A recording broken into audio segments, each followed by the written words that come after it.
Mheshimiwa Spika, nakushukuru kwa nafasi hii.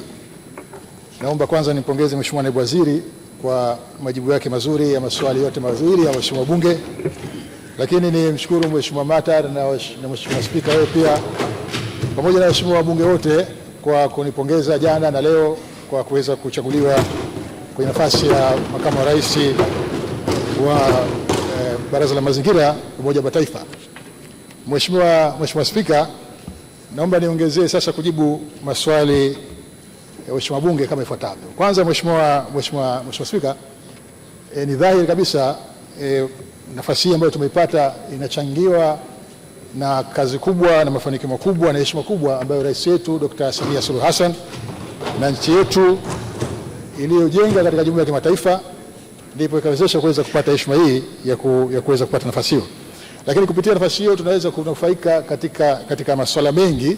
Moja ni kuhakikisha kwamba tunapenyeza vipaumbele vyetu kama taifa katika kukabiliana na changamoto za mazingira, ikiwa masuala ya mabadiliko ya tabia nchi, upotevu wa bayoanuai, masuala mengine mbalimbali yanayohusu ikiwemo nishati safi na kadhalika.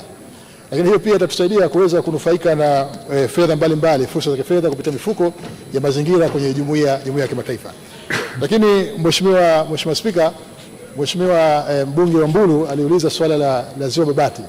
Nataka nimhakikishie Mheshimiwa mbunge kwamba yeye pamoja na Mheshimiwa mbunge wa Babati mjini tulizungumza nao kuhusiana na jambo hilo, na hivi sasa hivi tunapozungumza leo kuna timu ya wataalamu imekwenda kule Babati kufanya tathmini ili kuhakikisha kwamba tunafanya nini kupata hatua za dharura za kuweza kukabiliana na tatizo hilo. Wakati huo serikali ina mkakati wa muda mrefu ikiwemo kununua mitambo ya kukabiliana na changamoto ya magugu maji katika maeneo yote yanayoathirika na magugu maji katika nchi yetu.